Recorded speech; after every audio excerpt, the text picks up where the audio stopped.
میری آج کی اس پریس بریفنگ کا مقصد بیسیکلی قومی سلامتی اور پاکستان آرمی کی پیشہ ورانہ سرگرمیوں اور آپریشن رد الفساد کے تحت حالیہ کچھ اقدامات جو اس سال کے شروع سے اب تک ہوئے ہیں ان کے بارے میں آپ کو آگاہ کرنا ہے، اور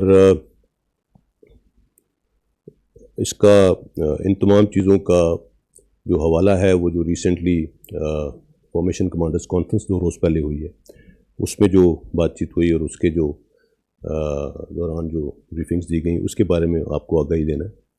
اور اس بریفنگ کے اینڈ میں it's a short brief, I think 3-4 minute سے زیادہ نہیں لگے گا۔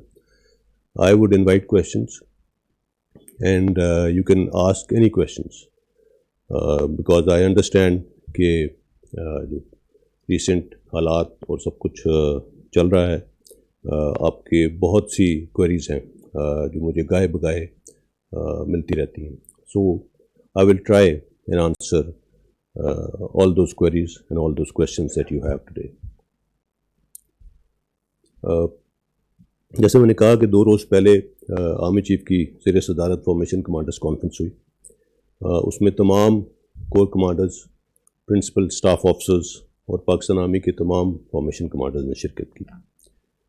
کانفرنس کے شرکاء کو پاکستان آرمی کی پیشہ ورانہ سرگرمیوں کے ساتھ ساتھ بین الاقوامی اور خطے کے حالات کے تناظر میں جو سیکیورٹی چیلنجز درپیش ہیں ان کے حوالے سے سیکیورٹی اور انٹیلیجنس بریفنگز دی گئیں، اور اس حوالے سے ان چیلنجز سے نمٹنے کے لیے حکمت عملی جو وضع کی گئی ہے اس سے بھی آگاہ کیا گیا۔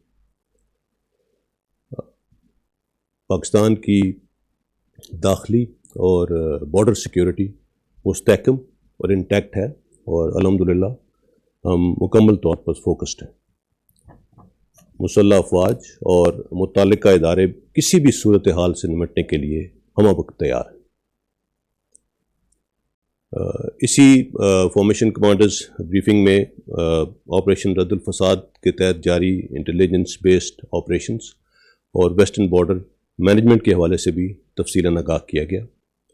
پچھلے چند مہینوں میں بلوچستان اور قبائلی اضلاع میں دہشت گردوں نے امن عامہ کو خراب کرنے کی بے انتہا کوشش کی، لیکن ہمارے بہادر آفیسرز اور جوانوں نے ان مذموم عزائم کو بھرپور طریقے سے ناکام بنایا۔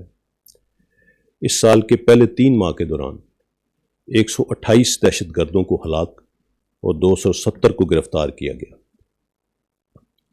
اور ان آپریشنز کے دوران 97 آفیسرز اور جوانوں نے شہادت نوش کی۔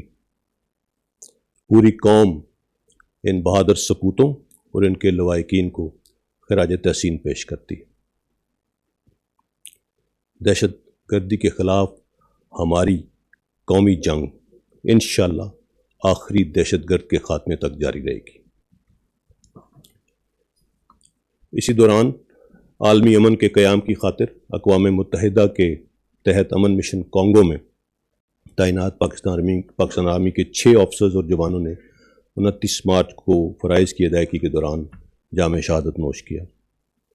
اب تک پاکستان فوج کے 168 افسران اور جوان مختلف UN مشنز پر انٹرنیشنل پیس ایفرٹس کے دوران اپنی جانوں کا نذرانہ پیش کر چکے۔ ان قربانیوں کا اعتراف اقوام متحدہ میں اعلیٰ ترین سطح پر کیا گیا۔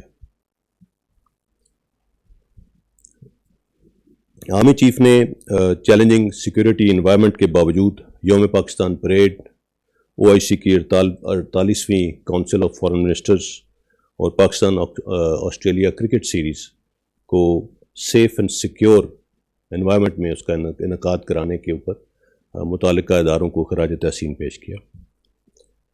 آرمی چیف نے فارمیشنز کی پیشہ ورانہ تیاریوں کو سراہتے ہوئے اس بات پر زور دیا کہ آفیسرز اور جوان بدلتے ہوئے سیکیورٹی میٹرکس کی مناسبت سے اپنی صلاحیتوں اور استعداد کو ایمرجنگ چیلنجز سے ہم آہنگ رکھیں۔